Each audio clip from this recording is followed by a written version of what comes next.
Vestlussaade Vaba Sõna. Riigikogu liikmed Anti ja Evelin Poolamets räägivad poliitikast igal laupäeval uutes uudistes. Tere tulemast kuulama vestlussaadet Vaba Sõna. Stuudios on Riigikogu liikmed Anti ja Evelin Poolamets. Täna tuleb taas juttu üha piinlikumaks muutuvast presidendi komejandist, illegaalsete immigrantide pealetungist ning sellest, kuidas Eesti esindaja ÜRO naiste õiguste komitees ei tea, kes on naine. Aga alustuseks tagasivaade avatud talude päevale ja Sinimägede mälestusüritusele. Evelin, meil oli hämmastavad päevad, ehk siis need päevad, kui Kulina mõisa õuel oli ligi 1500 inimest, meil vist pole kunagi nii palju olnud. Ja tere ka minu poolt ja nähtavasti me peame tänama kõiki meie kuulajaid või meie saate populaarsust, et me kutsusime ka saate vahendusel inimesi Kulina mõisasse ja tõesti, see oli külastusrekord läbi aegade. Isegi enne koroonat, kui rahvas veel oli harjunud üritustel käima ja kui meie läheduses oli ka hästi palju avatud talusid, ei olnud nii palju külalisi kui meil sellel korral, et veel kord tänan kõiki tulemast ja rõõm oli ka näha meie fänne. Ja no tulid tõesti meie saate austajad ja kuulajad, nii et suur tänu kõigile, kes te kohal käisite. Ja kutsume teid juba uuesti. 22. augustil on Vinni valla kohvikute päev, kodukohvikute. Just, et need, kes ei saanud avatud talude päeval tulla, olete oodatud 22. augustil Vinni valla kodukohvikute päeval ja programm on üldjohoote sama, et nii, et mitte millest. Mina teen ekskursioone igal täistunnil, ka viimati sai tehtud üle 10 ekskursiooni ja olid väga rahvarohked, oli palju huvitavaid inimesi, kellega ka pärast juttu puhusime. Meil oli põnev karikatuurinäitus üleval nimega Ajupesu, Priit Koppel, väga vahva julge karikaturist, kes ei salli poliitkorrektsust ja julgeb vabalt väljenduda ka siin tsensuuri ajastul. Ja sina, Evelin, räägid Tori hobuse põllemislugu, sina räägid sellest, milline on üks äge Tori hobune ja kuidas neid saab ka hoida ja kasvatada. Ja lisaks kõigele on meie kõigi laste suur lemmik kirju poni Vilbur, kes täiesti rõõmsalt ja tõesti talle meeldib lapsi sõidutada, on ka valmis jälle seda tegema. Ja väga tore. Nii et kohtumiseni 22. augustil jälle Kulina mõisa õuel. Ja muide üks formaat oli meil uus, nimelt poliitiline kohtumine, mis ei tahtnud lõppeda. Esimese päeva õhtul oli selline 1,5-tunnine poliitiline kohtumine. Aga tõesti oli hästi tore näha meie toetajaid, EKRE toetajaid ja oli ka tore tuttavaks saada nende inimestega, kes EKRE toetavad, aga keda meie ei teadnud. Ja täpselt nii. Järgmisel aastal uue hooga avatud taludele. Aga veel üks asi, mis väärib sissejuhatavat rääkimist, on Sinimägede mälestusüritus, Sinimägede lahingute meenutamine, mis oli 25. juulil. Siis me oleme EKRE-ga olnud seal igal aastal esindatud, sel aastal pidas kõne Riigikogu aseesimees Arvo Aller, nii kõrgel tasemel esindust ei ole ammu olnud, et EKRE on seda Eesti rahva au ja väärikust üleval hoidnud sel ajal, kui kõik teised põõsasse poevad. Isegi Isamaa liikmeid enam ei ole näha, et nad on kunagi käinud, aga nüüd nad on ka kuskile võssa ära kadunud, et kuulge, mis teil viga on? Isamaa võiks ju julgeda oma lipuga kohale tulla, et EKRE esindus oli suur üle Eesti erinevatest osakondadest. Ja mis inimestel viga on, et nad kardavad oma kangelasi mälestada? Ja meie tooks veel ju eraldi välja, et isegi eraettevõtjad on valmis oma bussi käima panema, et korjab inimesed. Lääne-Virumaalt saime läksime eraldi bussiga ja täpselt täpselt nii. Aga Evelin, sellegi poolest, see kangelaste mälestamine on ühtpidi pühalik. Kuidas see naisterahvas ütles, kes meil külas käis, kelle esivanem võitles seal? Ja see oli hästi ilusti öeldud, et see oli nagu palverännak, et tema iga aasta käib oma onu ja oma vanaisa mälestamas ja tema jaoks on see kui palverännak sinna. Jah, aga seda palverännakut... Ta ütleb palveretk või kuidagi niimoodi hästi hingeliselt ja ihukarvad kohe tõusid püsti.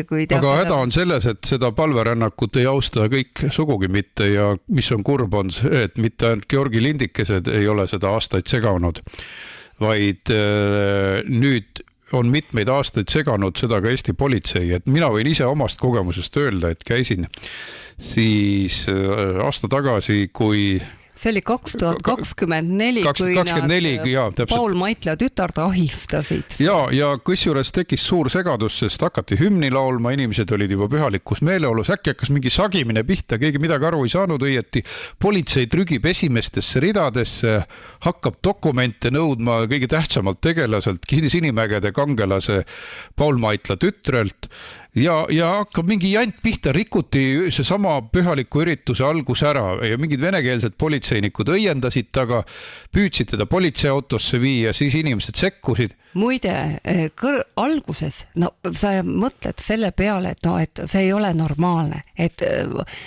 Paul Maitla tütar Kai Brauer on väiksemat kasvu, pensioniealine daam ja et seal võiks olla mingi segadus, ega meie läksime üle 80 proua, õlg kübar, aga teda hakatakse minema viima. Ei, me ei tulnud selle peale, et teda hakatakse minema viima, aga tõepoolest plaaniti, kuna temal oli me saime seda teada, jah. Bluus seljas, kus oli Eesti Leegioni sümboolika peal ja prooviti teda ära viia, aga siis pärast politsei mingi kommunikatsioonijuht rääkis, et ei me tahtsime bussi juurde minna, selgitada olukorda, kuulge, vaadake üle, kas see inimene on ohtlik või mitte, mis teil seal ainus toimub? Neil on ju Eesti Leegioni see mõõk, mis on pärit Vabadusristilt inimestel särkide peal, see ka ju ei kõlba. Ja siis, aga see ei olnud ainuke episood, et igal aastal on häiritud ja sel aastal oli sama lugu. Veel 2025. Täpselt samamoodi oli inimestel seljas sümboolikaga, Leegioni sümboolikaga bluus ja leitigi, et nüüd on rikutud seadust ja tehti trahvi 600 eurot. Ma tahan küsida, et millal viimati nende Georgi lindikeste eest trahvi on tehtud? Ma ei ole lugenud. Meil on niimoodi, et kaitseväelastele öeldakse, et peitke vormid ära 9. mail, äkki saate peksa filtri teel, sest okupatsiooni tuleb ju mälestada ja ülistada, eks ole. See on Eesti Vabariigi olukord, et Sinimäel ahistatakse igal aastal, rikutakse ka see ürituse meelsus ära, sest äkki hakatakse jälle seal õiendama ja kamandama vormis mehed selle asemel, et korda hoida, hakkavad segama inimesi. Ei, aga kui sa näed, et inimesed kuulavad rahulikult, laulavad hümni, kõik on sõbralikult ja siis tulevad mingid tursked sellid sinna laamendama, on näidake dokumenti. Meie palverännakut rikutakse igal aastal ja sel aastal oli ka nii, et vanemad prouad ütlesid, et meilt hakati dokumente nõudma, näitasin oma represseeritute dokumenti ja muudkui õiendati ja segati. Üks härra, kes oli 10 aastat kandnud ühte sama mütsi ja seal oli ka see Eesti Leegioni sümboolika. Seal oli isegi mingi saksa kotkas kuklas kuskil vanal mütsilätul. Teistpidi oli pööratud müts pähe ja lähed vana inimesele kallale, kuule, sul on selline müts härra, on ju, mis härra, et arreteerime, teil on selline müts, et huvitav, mis siis järgmine aasta on. Öeldakse, et teil on nõukogude vaenulik pilk, nagu kunagi nad Mart Niklusele öeldi. Igal juhul Eesti politsei on pandud tanki seal ebaausalt ministri poolt.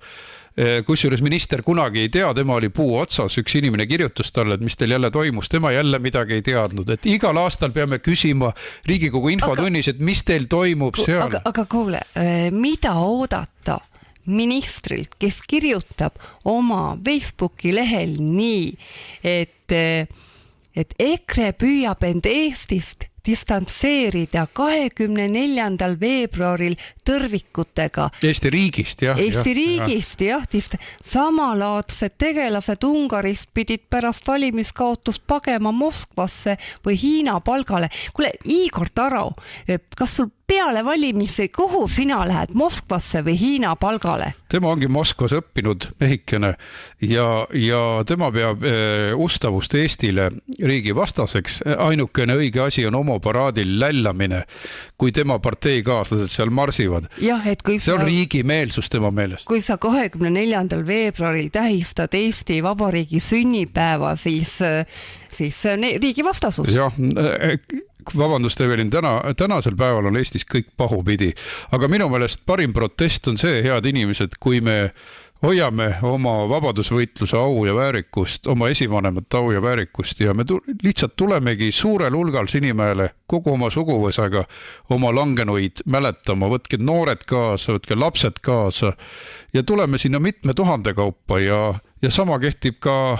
teiste vabadussammaste ja mälestussammaste kohta, et näitame, et me ei anna alla, näitame, et me ei lase enda alandada, näitame, et kes on Eestis peremehed, et me mingil juhul ei anna alla. Aga läheme siis päevapoliitiliste teemade juurde pärast väikest pausi. Vestlussaade Vaba Sõna. Vaata lisa uueduudised.ee. Oleme stuudios tagasi ja tuleb jälle juttu presidendi komejandist, sest no nüüd on läinud hooga käima, sest kirjeldan korraks olukorda, et sellel augustikuul on jäetud 3 päeva, kui on võimalik presidendikandidaate siis üles seada Riigikogu jaoks. Kujutage ette, 3 päeva, mõni nädal enne esimest vooru on siis mingisugune väike auk, kus saab kandidaate üles seada. Esiteks on jabur ju, meie panime oma kandidaadi üles juba kevadel.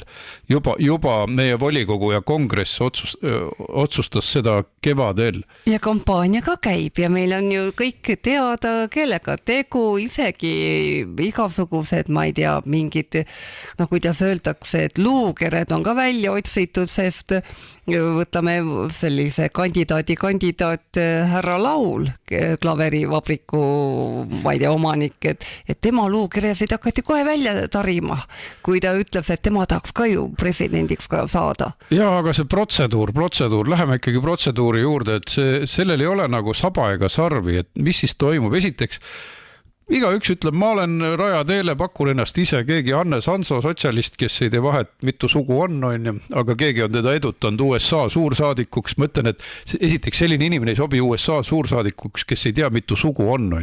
Teda ei lasta tuppa, eks ole, kuna ta on sotsialistliku hulluse esindaja. Nad ei saa aru üldse, mida praegu, milline peaks olema USA suursaadik ja selline saamatu inimene, kes ei tee sugudel vahet, tema tahab presidendiks saada.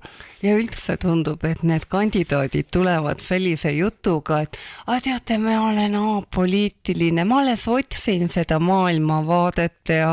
Maivi Rutto ütles, et tema otsib. Ei, tema ütles, et tema on tsentrist ja natukene, ma ei tea, mitte nii pool vasakule poole, vaid pigem paremale poole ja üks neid esimesi kandidaate veel, Laul oli see, et tema ei tea veel, kes tema on. Just, mõni ei tea, mis soost ta on, teine ei tea, mis on maailmavaateliselt, see on natuke parem variant, sest kunagi tegi Indrek Tarand seda trekki, kui ta Europarlamenti kandideeris. Ütles, et ma olen sotsialist, ma olen konservatiiv, ma olen liberaal ja midagi veel, et ta oli kõik korraga ja näed, inimesed tehtigi lolliks, et sai Europarlamendist tina panna kõvasti. Ja nüüd ta ongi Eesti 200 nõunik, et sobib igale poole ja mitte kuhugi. Juku Kallega paras paar, et ikkagi viinahaisud köhed koridoris tihti peale. Et sinna oleme jõudnud oma Riigikogu ja välissuhtlusega, et viinahais on selle sümboliks saanud, kui Juku Kalle kuskile reisile läheb. Aga Tarand pärast ikkagi seda jalahoopi õrna kohta on ikkagi vaguramaks jäänud, ta nii väga tihti läheb mikrofoni rebima. Aga tema muide pakkus ennast ka hiljuti kandidaadiks veel, see oli kevade poole, ütles, ma olen nüüd täitsa küps ja võtke mind. ja et muidugi Hendrik Noorman on ka, sõbrad on öelnud, et Hendrik Noorman ka sobiks presidendiks ja kusjuures Hendrik Noormani eelis on see, et ta on erinevaid rolle mänginud, ta on Kaja Kallase kingades olnud, ta on selle von der Leyeni kingades olnud, et ta nagu juba... Ja ta ütles, et Kaljulaidi ja kõiki ja ütles, et ma olen neist palju populaarsem ja ongi nii. Ja seal oli ilus tekst, kus ta ütles, et aga ma viin teie unistused ellu ja ma armastan inimesi ja teen teie tuju heaks. Minu meelest Riho Ühtegi ütles ka nii toredasti, et tema viib pistooli kuhugi sinna Kadriorgu ja hakkab inimeste muresid ära kuulama, et igasuguseid toredaid mõtteid. Aga lõpuks jõudsime siia tagasi, et tegelikult peaks valima poliitikuid, kes on nagu kandideerinud, mitte otsima ametnikke maa alt ja maa pealt. Ja et mida selline kavalam ametnik, kellel ei ole saba ega sarvi, seda parem, eks ole, siis ta sobib nendel liberaalidele, kes ei ole kunagi julgenud midagi öelda. Ja nägite, mis juhtus Karisega, kui ta viimase 4 kuu jooksul hakkas iseloomu näitama, ta visati kõrvale nagu kasutatud taskurätik, nii piinlik see oligi. Ja samas need ametnikud, nad ei saa hakkama, nad ei saa aru, et tegelikult presidendi amet, vaatamata sellele, et presidendil nüüd väga palju võimu ei ole, on ikkagi poliitika tegemine. Ei ole päris nii, et istun seal ja naeratan ja kuulan inimeste muresid, vaid ikkagi see tähendab teatud maailmavaadet ja selle maailmavaate esindamist.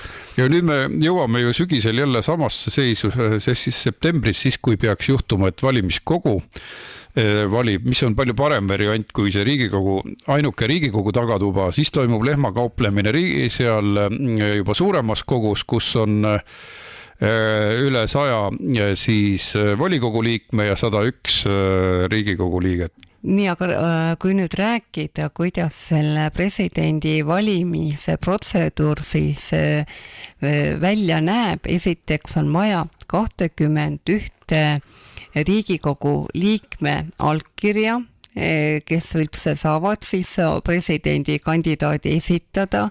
Praegust on 21 kandidaati ainult Reformierakonnal fraktsioonil. Häält, eks. Ja 21 häält, ehk siis ainult Reformierakond saab esitada hetkel presidendi kandidaati. Meil on eraldi partei, aknaaluste partei, keda on jube palju, nendele loodetakse. Neid ka ei ole 21, neid on 17. No nad proovivad hääli juurde kaubelda sealt, jah. Aga nüüd räägime veel edasi matemaatikast. Hetkel Reformierakond koos oma, ma ei tea, kas ülejooksikutega pluss veel Eesti 200-ga saavad nabin kokku 52 häält, aga presidendi valimiseks on vaja 68 häält, ehk siis on vaja juurde saada aknaalused võivad seekord, võib-olla neile topitakse porgandid taskusse ja... Seal on ka väga kirju seltskond, näiteks Kalle Grünthal, kes on 1/17 aknaalusel, sest ma arvan, et tema ei anna häält. Võib-olla seal on veel keegi, kes ei anna, kes on seal akna all, kusjuures Varro Vooglaid on ka öelnud, et tema selles ei osale, et tema ei anna. Ühesõnaga, palju asju nõus. Aga nüüd, kui ikkagi arvutada 52 pluss aknaaluseid seal, 16, ma ei tea, tuleb küll 68, aga see pole kindel, et need aknaalused... Ei, kõik ei määrata kindlasti ühtemoodi. Me ei saa võtta aknaaluseid sellise homogeense massina, aga... Nad on jooksnud eri parteides sinna. Just, aga ikkagi siis on vaja Keskerakonnaga kokkuleppele jõuda, sotsidega sealt kokku on vaja siis 52 häälele, on vaja siis juurde vähemalt 16 häält, kuidagi üle kokku kraapida, eks on öeldud ka, et oodatakse selline, mida ütleb Isamaa ja Keskerakond. Ja kombineerimiseks läheb ka valimiskogus, aga meie eesmärk... Aga mõtleme nüüd ikkagi edasi, et kuidas see protseduur siis välja näeb, et kindlasti ei ole Reformierakond ega sotsid ega ka Eesti 200 huvitatud sellest, et see põllu kogule, nii-öelda valimiskogusse läheb, sest kohalikes omavalitsustes peale viimaseid valimisi saavutasid päris eduka positsiooni isamaalased ja Keskerakond võib-olla ja tegelikult EKRE läks ka väga hästi. Ja nüüd, kui me laseme selle valimise põllule, siis keegi ei tea, kes võib saada päriselt presidendiks. See on, ma ütlen, aga see kirjeldab kogu protseduuri, et jänkut otsitakse kübarast. Nii, et praegu võimul olevatele tüüpidele on igal juhul kasulik see valida presidenti ära Riigikogus ehk siis, et president jääb ju justkui neile võlgu, on nendele nagu siis nende poolt valitud. Kõik ongi Refile võlgu. Tegelikult see õiguskantsler Ülle Madise, keda püütakse praegu susida esimesse ringi, on ju Reformi häältega valitud Riigikogus. Ta ei ole midagi iseseisvat. Reform valib endale kuulekad ametnikud. Reform valib endale riigikohtunikud, kes see kõik toimub Riigikogus. Aga Reform on juba välja öelnud, et nemad on raudkindlalt Ülle Madise kandidatuuri taga, aga ma saan aru, et ka sotsid on Ülle Madise kandidatuuri taga, aga siiski on võib-olla seal veel lahtiseid niidiotsi, mida siis püütakse kokku sõlmida ja Ülle Madise ei ütle enne kindlat jah-sõna, kui talle on siis kandikul toodud need 68 allkirja. Ja ma leian, et Ülle Madise ei oleks hea president. Aga võib oodata ennast, et ta tuleb valimiskogu mingisse teise kolmandasse ringi. No ükskõik, et igal juhul tema loodab, et saab valitud Riigikogus ära, mitte valimiskogus põllu peal. Aga ma küsingi, et kuidas sul on mulje jätnud Ülle Madise? No ma arvan, et ta on ametnik. Ta on ju ametnik, kes tegelikult ei saa mitte millegagi hakkama. Minu jaoks on tegelikult kõige vastuvõetamatum tema seisukoht e-hääletuse suhtes või e-valimiste suhtes, et inimene, kelle käest me tahame saada paragrahve põhiseaduse järgimist, ütleb sulle Riigikogu puldis, et aga mulle meeldivad e-valimised. Kas te kujutate ette, et te lähete kohtusse, te näete süüdlast või näete seda, et kurjategijad, kes on teie lähedase näiteks mõrvanud ja kohtunik ütleb teile, ma saan aru küll, et siin on toimunud karm seaduse rikkumine, aga teate, mulle meeldib see kurjategija, ta on sümpaatne ja laseb ta vabadusse. Praegusel juhul tundub, et Ülle Madise on samasugune. Muide, ta on ka laste õiguste kaitse ombudsman, aga kas ta võttis tõsiselt ette kodanik Mihkelsoni pildid? Ei võtnud ju. Ja see oli päris jõhker asi ja lasti otsad vette ja no kas ta üldse midagi teinud on? Igas asjas laseb otsad vette.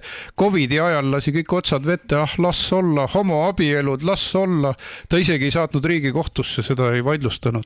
Ja minu meelest oli hea ninanips ka, et tuleb mingi Riigikogu ette saadiku puutumutust ära võtma Tõnis Möldrilt. Ja see ütleb, aga mina olen ainult sõnumitooja, ära too sõnumeid, kui sellest välja midagi ei tule. Aga veel kord, tõesti, tema peab ju olema laste õiguste kaitsja ja kõik rääkisid, et Ülle Madise on näinud neid pilte, mida Marko Mihkelson oma kasulastest tegi. Ja neid pilte on Kuku raadio eetris Kalle Muuli kirjeldanud.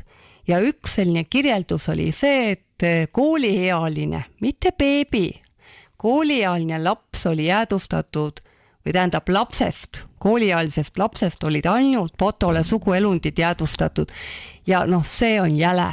Ja Ülle Madise on näinud, Jan Vait ja Marko Mihkelson on meil väliskomisjoni esimees. No kuulge, mis meil toimub, kui veel selline president veel tuleb? No jah, aga kõik väristavad jalga Reformierakonna ees ja kui sa ei värista viimased 3 kuud oma ametiajast nagu karis, ma ütlen, ta visatakse lihtsalt nagu kasutatud tarbeese minema. See on jõhker tegelikult, kui tsenseeritud, kui sünge on see meie õiguste kaitse, sest tegelikult meil ei toimi võimude lahusus. Sellepärast on vaja otse valimisi, siis toimib mingil määral võimude lahusus, president on valitud otse rahva poolt ja seda me Mart Helme kandidatuuriga siin ennekõike propageerimegi ja no mul on üsna hea lootus, et me paneme ta ilusti valimiskogus üles, sest seal on, sinna tuleb ka päris palju ilmselgelt EKRE osalusega omavalitsustest valijamehi. Ehk seal me saaksime küll panna lumepalli veerema ja võib-olla siis ära hoida ka mõnda väga halba kandidaati, aga mine tea, Mart Helme võib saada ka märkimisväärse toetuse. Ja, et ajal, mil meie saade eetrisse läheb, on jäänud ainult 6 aega presidendi valimisteni, ehk siis Riigikogus toimub esimene voor 2. septembril ja Alloo, kas te teate, kes võiks olla president, kas te olete näinud ühtegi kandidaati? Ma ütlen, et ainult EKRE-l on praegust presidendi kandidaat olemas ja ta on ametlik kandidaat vähemalt selles mõttes, et tal on 10 Riigikogu liikme toetus olemas, EKRE ja ka meie volikogu ja kongress, et niimoodi ei saa, et tuleb mingi klaverivabrikant, ütleb hei ja siis kohtub paari, ma nägin seal laua ääres oli mingi 4 Isamaa liiget, Reinsalu tukkus ja näppis telefoni seal, et kas siis niimoodi valitakse välja, kui Riho Ühtegi oli seal laua ääres ja Indrek Laul. Aga Reinsalu teeb ju komedianti, no mis kuradi komedianti, sa kutsud nüüd inimesed, nüüd meie siis Isamaa vaatame nad üle, et halloo Isamaa, teil ei ole 21 häält, et mingit kandidaati esitada. Või me teeme siis valiku ja analüüsime, siis kutsume veel selle proua Rutte ja räägime. Ma mõtlen see visuaal on naljakas, ma tahtsin öelda, et protseduur peakski olema. EKRE volikogu otsustas, et ta on meie kandidaat. Panime välja ka kongressile kõige suuremale kogule, kes ütles jah, kõik sobib, meie kandidaat läks lahti kampaania ja ma ütlen, et meil on vaja varem või hiljem saada otse valimist ja üks tõend, et see on võimalik, on see, et me ootasime ju 30 aastat, kuni võetakse Vene kodanikelt ja hallipassi meestelt ära valimisõigus kohalikel valimistel. Ja see lõpuks tehti ära ja EKRE survel võeti ära ka hallipassi meestelt. Nii et 30 aastat pidi ootama, aga ehk jõuame ära oodata ka otse valimised, sest vähemalt kunagi olid otse valimised, isegi 90-ndatel esimesed valimised olid otse valimised. No igal juhul on otse valimisi vaja, sest esiteks Eesti rahvas peaks oma presidenti armastama ja ta peaks seda ka teadma, vaadake seda Kersti Kaljulaidi, andke armu, kui sellised inimesed jätkavad presidendi ametis, siis tegelikult hakkab juba varsti see ametikoht nagu devalveeruma, inimesed ei võta enam Eesti presidendi institutsioonigi enam tõsiselt, kui sul mingi pusjaga naisterahvas ringi jookseb või siis Ilves purjus peaga üritustel ringi töllerdas, kuulge, palju meil selliseid presidenti vaja on? Vähemalt on ka valijal siis vastutus, eks ole, et meie hääletasime selle poolt, nüüd elame temaga. Aga ma tahtsin korraks veel täpsustada, ma ütlesin, et oli otse valimine esimestel valimistel, aga see läks tegelikult lörri. Ehk siis 92. aasta presidendi valimised olid sellised, et ükski kandidaat ei saanud seda künnist kätte, nõutavat arvu ja selle tõttu läksid presidendi valimised järgmises voorus parlamendi kätte ja tegelikult sai ju kõige rohkem hääli siis selles esimeses voorus ehk nagu rahva voorus sai kõige rohkem ju Lennart. Tähendab, ma loen üles täpsemalt, et Lennart Meri sai 138 000 pluss häält ehk 29%, Arnold Rüütel 41%, Lagle Parek 4% hääli ja Rein Paagepera sai 23%. Et tegelikult sellest astmest peaks minema teise vooru 2 parimat kandidaati ja nii saadaksegi president, kellel on vähemalt suur rahva toetus. Ja ma peangi silmas poliitilise presidendi all seda, et ta nagu julgeb osaleda valimistel ja väga soovitavalt oleks ta enne valimistel testinud ennast, kas ta saab rahva mandaadi. Nüüd me peaksime kunagi selle juurde tagasi jõudma, et selle nimel praegu töö käib, meie võitlus käib selle nimel ja sellel on üle 70% rahva toetus sellel meie seisukohal. Ja inimesed hakkavad jälle rohkem ka poliitikat jälgima, sest ei ole ju hea, kui inimesed poliitikast võõranduvad, neid ei huvita, kes presidendiks valitakse, kes Riigikokku kandideerib, et see viibki võõrandumisele. Aga see oligi ju näide, mida ma just ette lugesin, et 41% hääli sai 92. aastal Arnold Rüütel, lihtsalt see oli rahva tahe, kas meeldis või ei meeldi ja 29 sai Lennart Meri, aga Riigikogus sai ikkagi Lennart Meri ära valitud. Nii et juba siis oli see asi, et see, mida valija tahab, ei ole sama, mida Riigikogu tahab ja see lihtsalt ei sobi. Ja ma tuletan meelde korraks ka ajalugu. Nimelt siis meil oli üks lausa suurejooneline ja võimas presidendi valimiskampaania käigus aastal 1934. Ehk siis välja olid pandud Vabadussõjalaste liidu kandidaat Andres Larka, Johannes Laidoner asunike poolt ja siis Konstantin Päts põlispõllumeeste poolt ja August Rei sotsialistide poolt. Ja oli selline reegel, et vähemalt 10 000 allkirja tuleb koguda, et oma kandidatuur üles panna. Valimised pidid toimuma siis aprilli lõpul ja kui algas siis nende allkirjade kogumine, siis Andres Larka sai tohutu kiirusega üle 52 000 toetusallkirja. Johannes Laidoner, kes oli aga kuulus Vabadussõja väejuht, sai ju lihtsalt rohkem kui poole vähem, 18 000 ja Konstantin Päts 8969. No muidugi ta oleks saanud oma 10 000 häält kokku, sest see periood ei olnud veel lõppenud, aga näete, kuidas tegelik järjekord oli. Larka oli täiesti võidu kiilu ees, siis Laidoner ja oli ka tugev, Päts kõige nõrgem, kes tegelikult võimu usurpeeris ja August Rei sots ei oleks üldse hääli kokku saanud. Nii et nad olid lihtsalt raevunud, et vabadussõjalased on rahva hulgas nii populaarsed. Nad ässitasid ka veel omakorda Pätsi riigipöördele, et jätta ära valimised, et ka nii on Eestis tehtud julmalt likvideerida kõige populaarsem kandidaat ja teha kohutavaid repressioone vähemalt vanavabariigi oludes. Mõtle, 800 vabadussõjalast arreteeriti 12. märtsil, et nad ei saaks valimisi korraldada ja üldse oma organisatsiooni edendada, et sa ei tohi korrumpeerunud süsteemi vastu minna ja sind lihtsalt likvideeritakse. Ja kui mõelda, et mis kõik oleks võinud olemata olla, kui ei oleks rahvalt võetud ära võim, ei oleks toimunud seda korruptsiooni, oleks võib-olla hoopis teine ajalugu meil. Nii et ütleme ausalt, et 34.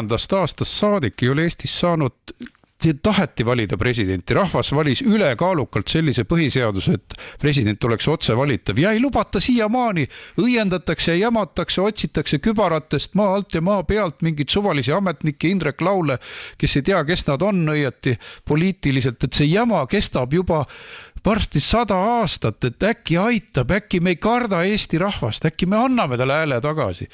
Ja me võitleme selle eest. Ja lõpeks ka ära see, et Eesti presidendiks saab inimene, kes tegelikult ei sobi sellele ametile. Ja me teeme ühe väikse pausi ja siis läheme massirände ohtude juurde. Vestlussaade Vaba sõna. Vaata lisa uueduudised.ee. Oleme stuudios tagasi ja tulevad halvad uudised, et Eestis on ainuüksi 1 nädalaga püütud kinni ligi 100 illegaali, kes on ilmselgelt tulnud sealt Läti suunalt, sest Venemaa ehk Valgevene kui tema variriik siis on suunanud oma massimigratsiooni mahitamise just Läti piirile, sest Läti piir on nõrgem kui Leedu piir, on vähem välja ehitatud ja sealt juba valgub üle ääre. Et Lätis on tegelikult peetud siin viimaste aastate jooksul üle 8-9 tuhande illegaali kinni, kes muudkui lõikavad traate läbi, ronivad üle aia ja ennäe siin Tallinna sadamas ja mujal nüüd püütakse neid ja suur pabin on majas.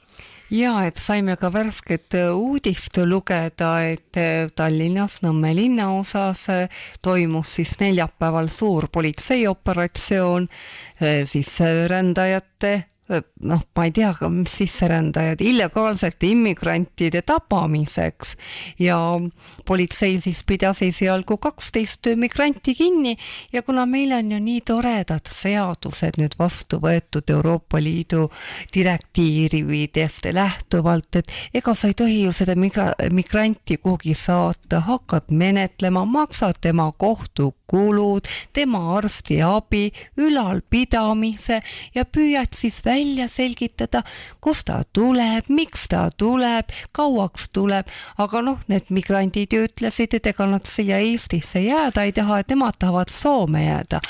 Võib-olla tõesti tore, et ühte usk kinni ei jõua hoida, siis laseme teise ukse ka lahti. Tegelikult on see sünkroonis sellega, mis Lõuna-Euroopas toimub, et praegu just tuli uudis, kuidas Ceutas selles Hispaania enklaavis Põhja-Aafrikas 1500 inimest jooksis aia maha, sest nad teavad, et Hispaania sotsialistid võtavad neid sülemisi vastu, annavad iga suvalisele pätile kodakondsuse, et suvaline pätt saaks valida Hispaania sotsialiste. Sama mehhanism on igal pool. Inglismaal üle La Manche'i väina pröövlikari sisuliselt inimkaubitsejad korraldavad kõike seda, kõik võetakse, pannakse hotelli elama, antakse kompleks õhu ja öeldakse, et vali sotse, vali leiboriste.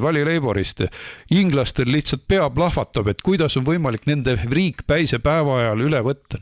Tegelikult lähebki vaikselt riik üle nii just moslemi terroristide kätte, et Saksamaast saime ka jälle värske uudise lugeda, et Saksamaast on saanud islami terrorismi tugikeskus, et kus nad siis oma neid terrori ma ei tea, rünnakuid siis juhivad ja koordineerivad, et see on suur pilt. Kõige olulisem on lõpetada kogu see automaatse asüüli saamise süsteem, sest miks nad tahavad üle aia saada? Sellepärast, et kui nad ikka saavad kuskil minna politseijaoskonda või öelda, et hei, mina siin, nad ei pea keelt ka oskama, et palun asüüli Afganistanis on naiste elu raske, meeste elu ka, et ma ei taha seal enam elada, sest ma olen väsinud tapmisest ja sõdimisest, eks ole, võib-olla on endise terroristiga tegu, mitte keegi tea, kes nad on ja siis nad saavad maja, korteri Maokülas, hiljem korteri,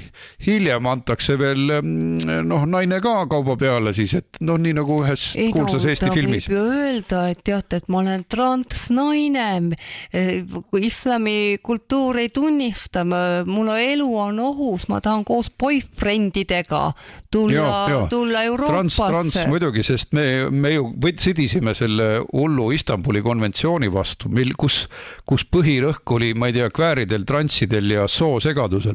Et hullumeelne konventsioon võiks öelda, mis on naiste vastane konventsioon, mitte naisi toetav, sest põhirõhk on selles, et on 150 sugu olemas. Ja siis me jõuame selleni, et millised seadused peaks Eestis kehtima, et öeldakse, et jah, et need homoseksuaalid saavad Eestisse tulla seetõttu, et Eestis on see homoseksuaalide abielu seadustatud aga siis, kui me jälle mõtleme, et halal tapmine ei ole Eestis nagu lubatud, aga nendele tehakse mingi erand, et huvitav, kas hakkab see mitme naise pidamise erand ka tulema? Ja see on õudus, aga ütleme, et Venemaa kasutab seda lihtsalt ära ja oligi hoiatus, et hübriidrünnakud suurenevad, see on üks osa sellest ja miks just Läti, sest Lätis on oktoobris presidendivalimised ja mis on huvitav on see, et Lätis on üks positiivne asi, et neil on väga võimekas siseminister, rahvuslane, kes on põhimõtteliselt oma rahvusliku liiduga võtnud joone, et nad ei lähe Euroopa igasuguste ümberjagamistega kaasa, kaitsevad piiri ja panevad ka kvoodid peale kolmanda maailma immigrantidele. Eestisse tuleb ju pahinal sisse Boltide, Woltide meil ülikooli. Räägitakse, et meil on ju ka kvoodid, aga sellel kvoodil on mitu tuhat erinevust, et kvoodi alla seal väga palju enam ei lähegi, et kvoodi alt väljas on IT-sektor, kvoodi alt on väljas üle keskmise Eesti palka teenivad valdkonnad, kvoodi alt on väljas sugulased, õpilased, kõik on kvoodi alt põhimõtteliselt väljas ja kusjuures politsei on ka seda ette heitnud, et meil kvoot peaaegu ei peagi. Jaa, täpselt nii ongi, nad on sõela põhjaks lasknud meie kunagi küllalt normaalse immigratsioonipoliitika, mis meid aastaid kaitses, aga Läti ongi meist ette läinud sellepärast, et seal on normaalseid inimesi rohkem võimul. Nii et Läti siseminister Jaanis Dombrava esitabki rändekava lähiajal ja eesmärk on põhimõtteliselt rändepoliitikat karmistada ja kavatsevad ka Euroopa Liidu direktiivide vastu hakata astuma. Jah, et me näeme, et Euroopa Liit viib ikkagi läbi nii-öelda seda Kalergi ennustust, et tuleviku inimene on segarassist, tänased rassid ja klassid järk-järgult kaovad tänu ruumi, aja ja eelarvamuste hääbumisele. Kusjuures ma olen kuulnud, kus inimesed räägivad, et küll on, et võikski Eesti naised lapsi ei ole, hakake neid segarassist või mustast rassist lapsi adopteerima, et siis kaovad ära kõik sood ja rassid. Nii on juhtunud Rootsis, kus ei lubatudki omalt maalt teatud aastatel adopteerida, öeldi, et tooge Indiast ja niimoodi massiliselt. Ehk siis no aga tegelikult me liigume, eks ole, ränga allakäigu suunas, nii hullu allakäigu suunas, et ettevõtja Elon Musk hoiatas Economisti intervjuus, et Inglismaa liigub kodusõja suunas ja ta ei võtnud oma sõnu tagasi, ütles, kui nii jätkub, siis liigub Inglismaa kodusõja suunas. See on väga kange hoiatus. Aga sama on öelnud Prantsuse admiralid, luurejuhid, et Prantsusmaa võib sattuda kodusõtta, et neil on selge pilk, aga mida siis liberaalid tegid, eks? Ma vaatasin pressikonverentsi, kus Taro rääkis, kus rääkis politsei PPA juht Belitšev ja rääkis ka Michal valitsuse pressikonverentsil, neil on üks püha lehm. Mitte mingil juhul ei tohi Euroopa Liidu sisepiiridel mitte mingit valvet olla. Vaat seda nad ütlesid, et meie oma väärtusi ei kahjusta. Et siis sa pead alles sadamas vaatama, kas sa näed mingisuguse Araabia immigrandi või afgaani tagatulesid, kes on juba Soomes, nõuab asüüli või Rootsis või Saksamaal. Ehk siis peaasi, et ikkagi seal Ikla piiripunktis mitte ühtegi valvet ei ole. Ma mäletan, kui õudne vaatepilt kunagine uhke piiripunkt, siis hiljem oli seal mingi viinaladu, käis tohutu viinaralli, Ossinovski viina osturalli, mingisugused ligased pappkast oli põrand täis, alkoholihaurud olid üle pea, see oli Eesti Vabariigi piiripunkt, kus oli hoopis viinapood, on ju. Aga tegelikult isegi Euroopa Liidu seaduste järgi ja lepingute järgi saab ajutiselt kehtestada näiteks 6 kuuks piirikontrolli ja Eesti peaks seda kohe tegema, kas või autod üle vaatama, seal ütleme 100 meest rakendama, sellest oleks ka palju kasu. Ei, nad praktiliselt ignoreerivad seda ja tegelikult no mis nendes piiripunktides nii õudset on? Oma inimesed saavad sealt mõne minutiga läbi, näitad oma dokumenti, see kaitseb meid julgeolekuliselt, aga nad vihkavad seda, et piirilõdel oleks mingigi kontroll. No jah, see on just osa eesmärgist, et teame ju kõik, kuidas Ossinovski on öelnud, et rahvusriik on düstoopia ja kogu selle ütleme, et moodsa poliitika eesmärk ongi immigratsioon, sega abielude, rahvuste sega. Ära kaotamine, piirid maha muidugi, see on väga. Piirid maha, igasugused piirid maha. Aga USA nii-öelda piiri hiljutine juht, kes seal maha võeti väga hea töö eest, eks ole, aga nad liberaalid läksid nii metsikuks, et olid mõned laskmisintsidendid. Ta ütles ilusti, et piirid on suveräänsuse sümbol. Kui sul pole piiri, pole see enam suveräänne. Kehtib ka Eesti kohta. Et Euroopa Föderatsioonis, mida ehitatakse, ei tohi olla sisepiire, aga Eesti peab need tagasi saama. Muidu me oleme vähendatud suveräänsusega riik. Aga Evelin, tõmbame selle teema kokku, hoiame pilgu peal, sest ka meie siseminister ajas kõrvad lonti, ütles, et olukord ei parane nii pea, et see Venemaa-Valgevene hübriidrünnak jätkub ja neile jagatakse redeleid ja traatide lõikamise vahendeid ja samal ajal ikkagi tuleb Taro ja Michal, et me ei pane Iklasse mitte ühtegi politseinikut. Et on ikka lugu küll, et ma ütlen, me vajame uut siseministrit samasugust nagu Lätis, kes võitleb oma rahva eest ja ütleb ka ettevõtjatele, et kui te tahate siin 3. maailmast tööjõudu, siis meie eesmärk on julgeoleku kaitsmine, mitte teie ärihuvide rahuldamine. Ja no me igal juhul peame, kui EKRE saab võimule, mõningad seadused kiiremas korras tagasi pöörama, sest tuletan meelde, et alles me võtsime vastu seaduse, kus ei pea immigrant maksma 33% sotsmaksu. Oi jah, sellest me oleme saadetes rääkinud ja tuleme jälle teema juurde tagasi, aga pärast väikest pausi läheme tragikoomilise soosegaduse teema juurde. Vestlussaade Vaba Sõna. Vaata lisa uueduudised.ee. Oleme stuudios tagasi, täna räägivad Riigikogu liikmed Anti ja Evelin Poolamets, ikka poliitikast, ikka ühiskonnast ja alustan humoorikalt, sellepärast, et selline teenekas sots nagu Marianne Mikko ilmus jälle välja, ehk ta on saanud ÜRO naiste õiguste komitees siis Eesti esindajaks ja ta oli uhke selle üle ning temaga tehti intervjuu, et siis tema kaitseb naiste õigusi, aga Evelin, sina siiski tead oma sugu, aga see naiste õiguste, ka Eesti naiste õiguste esindaja seal komitees jättis vastuse võlgu. Jah, et kuigi USA-st vist öeldi ka välja, et naine on isik, kes on naine, et me oleme jõudnud nii kaugele tänases päevas, kus kõrge esindaja ÜRO-s ei julge välja öelda, et kes on naine, kelle õigusi kaitstakse.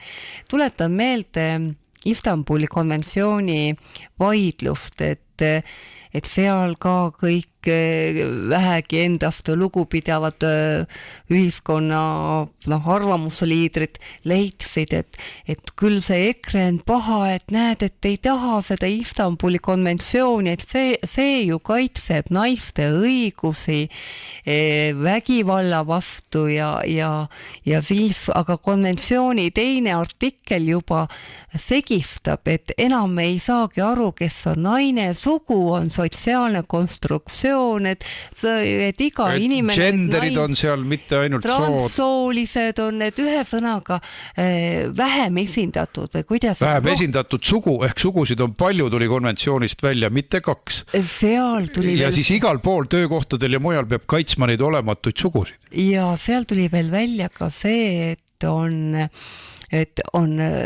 selline eeliskaitstavad vähemused ja need eeliskaitstavad vähemused on transsoolised, ehk siis ringiga jõuame välja selleni, et rohkem kaitstakse neid mehi kui naisi, neid mehi kaitstakse, kes ütlevad, et nad on naised, neid pannakse naiste vanglasse, neile võimaldatakse pehmed, toredad tingimused. Spordivõistluste võidud. Ja just, et ja nüüd siis on päris koomiline olukord tõesti selle Marianne Mikkoga ja minu meelest võiks teda lausa tsiteerida, et kuidas tema siis ajakirjanikule vastas, kui tema käest küsiti, et kelle õigusi ta kaitseb. No siis ajakirjanik küsis, et nüüd on siis selline asi nagu sõna gender siis levinud ja eesti keelde tõlgime selle kui sugu. Ja selle peale et mida see sõna tähendab, küsis ajakirjanik. Ja Marianne Mikko ütles, et kui sa panid tähele, ma kasutan mitte sõna sugu, vaid ma kasutan sõna sooline võrdõiguslikkus. Ja siis ta hakkas küsima, et mis siis ikka sellega on, selle genderi ja sooga. Ja siis ta keerutas, ütles, et õige, aga kui sa tuled, ta küsib, et mis siis on need sood, mis peaksid olema võrdsustatud, kas mehed ja naised? Jälle Mikko keerutab. Õige, aga kui sa tuled minu juurde, missugune on see sooline identiteet, siis ma võin sulle ütelda, et see on väga väga delikaatne teema ja sa ei arva ära, et me ei tegele sellega, aga me ei kiirusta seisukohta võtmast. Tegelikult 3-aastased lapstel, neil on väga selge, mitu sugu on, aga Marianne Mikkol ei ole. ja küsiti siis, et noh, et mida te siis teete, et Marianne Mikko siis ütleb, et me ei saa kiirustades seda teha, et me oleme seda sooteemat arutanud viimased 4, kuulake, nad on arutanud sooteemat viimased 4 aastat ja Mikko ütleb, et ma ei näe, et me nüüd langetasime otsuse, ei, me ei saa seda teha, sest me ei taha anda maailmale midagi, mis võib olla kedagi kas riivav, haavav või pole kohane ja lisaks ta räägib, et nad loevad erinevaid raamatuid, et aru saada, mis on sugu, kes on naine ja selle eest maksab Euroopa Liidu maksumaksja tohutuid summasid aastast aastasse, et mingi kamp käiks, see oli ÜRO, kus ta istub, aga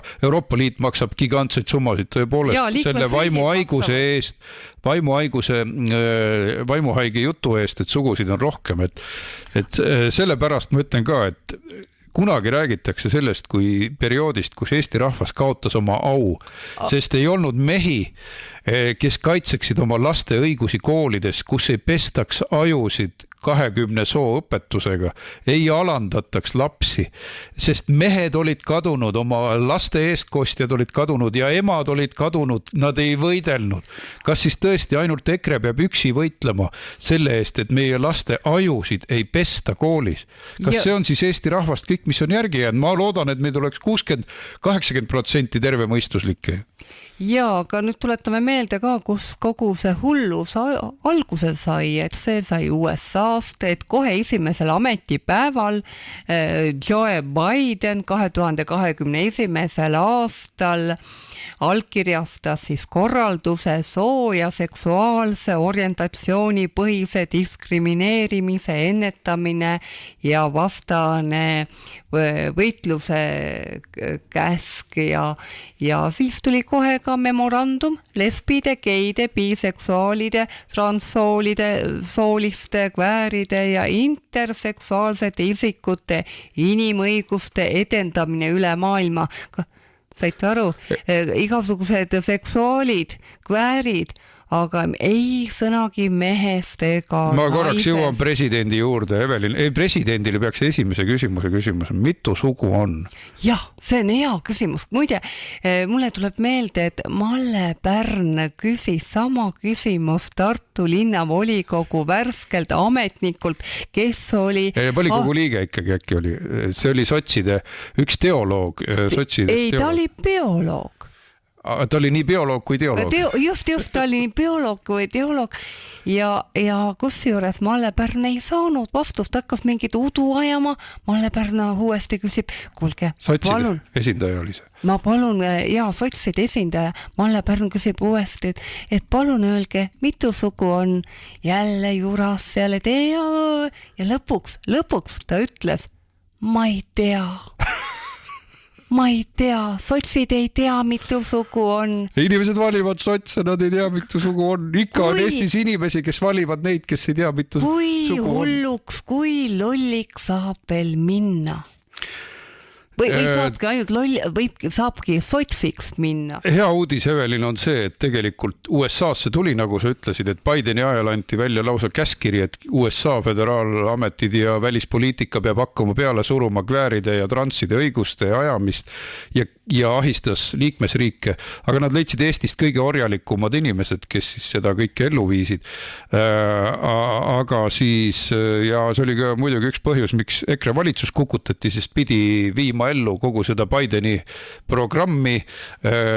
Otse kohe, kui Trump oli läinud, ju kukutati Eesti valitsus ka. Kusjuures Biden on juba minevik, ammu juba, aga sellel kevadel meie geeniusest majandusminister Keldo tuli välja programmiga, LGBT, mis asi ta oli seal programm? Võrdsuskava rakendamine kõikides riigiasutustes ja nii, et vaesed politseinikud, päästjad, vanglaametnikud, kõikides asutuses homosensitiivsust arendama, nii et see on Eesti ühiskondliku elu keskpunkt, mitte palgad, mitte hinnad ja see hullumeelsus loodetavasti ei kesta kaua, sest varsti vahetub võim. Just, ja veel eriti tähelepanu oli sellesse, see oli mingi arenguprogramm või tegevuskava, just LGBT tegevuskava ja eriti pöörati tähelepanu transsoolistele. Tervitan Toomas Jürgensteini Tartu volikogu liiget, me ei nimetanud tema nime, et inimene, kes õpetab koolis nagu lapsi, ei tea, mitu sugu on, et ei suutnud vastata, kukkus 3-aastase eksamil läbi. Seda inimest ei tohi laste ligi lasta. Täpselt nii, see kord peaks majas olema, et sassis ajuga inimesi ei tohi laste ette. Ja siiski me tahame presidenti, kes ütleks, et on 2 sugu, mitte 180 ja see oleks juba suur saavutus. Latt on nii all, latt on tegelikult nii all. Latt on poliitikas väga suudab. Aga see on ka selline vaimse tervise test, et vaatad inimesele otsa, küsid, mitu sugu on, et kui ajab hägust juttu. Evelin, meile lubati pöörane presidendi kampaania, sest kevadel tehti mõned seadusmuudatused, selle alusel lubatakse presidendikandidaadile 10 minutit tutvustada oma programmi Riigikogu ees. Kujuta ette, milline õnn tuli meie õuele. 10 minutit saame teada, mis siis need kübarast välja tõmmatud Indrek laulud enda kohta räägivad. Et milline äge... Nemad ei saa üldse midagi rääkida, sest neid nähtavasti keegi ei esitagi presidendikandidaadiks, et ei ole võimalik. Jah, aga siis nii see asi on. Aga ma tahtsin lisada seda, et hea uudis on see, et Trumpi administratsioon andis ühe esimese sõnumi välja, kui ta tuli võimule ja ütles, et sugusid on 2, mees ja naine. Ja kõik see jaburus Ameerika avalikkusel sai sellest täielikult kõrini, sellest hälvikluse propageerimisest ja hulludest poliitikutest. Nii et see oli üks põhjus, miks Trump võitis ja võitis ka vahevalimised ja nüüd tulevad jälle, vaatame, kuidas see sõja asi on mõjunud. See kindlasti jääb inimesed kuidagi elevile ja ärevile meie põhjusega, aga põhimõtteliselt Eestis on need inimesed, kes viivad ellu siis Obama ja Bideni läbikukkunud käsulaudasid ja häbistavad Eestit veel nii palju, kui aega on siin järgmiste valimisteni. Jah, et ootame, et see terve mõistuse laine, mis hakkab sealt kuskilt USA poolt või sealt, kus need halvad ja head asjad juhtuvad, et see jõuab ka lõpuks Eestisse, et hullused hoitakse lastest eemal. Ja, Euroopa Liidu tähelippu all käib hulluse propaganda edasi, massiimmigratsiooni propaganda edasi, aga valgus tunneli lõpus on olemas ja ma arvan, et Eestis tuleb ka valgust kõvasti kevadel pärast Riigikogu valimisi juurde. Kas ka presidendivalimistel, see on siiski suure kahtluse all ja peamine soov on see, et me saaksime lõpuks presidendi otsevalimised.